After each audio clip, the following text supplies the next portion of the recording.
So you've said in the past that family members, attorneys, and even industry professionals have a moral obligation to make sure the family home is sold in a way to get the maximum value, right?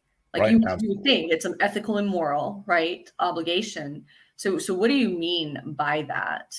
Yeah. More. I mean, it's a moral obligation in the sense that if you've been placed in a position of trust as the executor, as an administrator, a personal representative of some kind, right? So you're probably the family member who's been assigned as that person to handle it.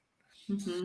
Um, you have to ask yourself a question: would mom and dad be proud of you for just dumping a property? Because I get that a lot too, where the family member shows up and they go, "Oh, we just want to dump this thing." Really? Mom and dad worked for, you know, 20, 30, 40, 50 years to leave this thing to to you as a part of their legacy. Okay. And maybe you don't need it. If you don't need it, I'll take it, I guess. I don't know. But I know a lot of other people who could use it, right? Yeah. But um, but they worked hard for that.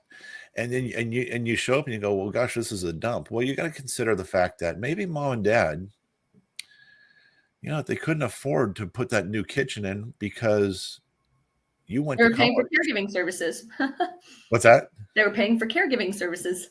Well, no, even before that, Okay. you went to college, Mm. right? You Hmm. went to a private school. Hmm. Um, Mom and dad bought you that first car. Mm. Fill in the blank.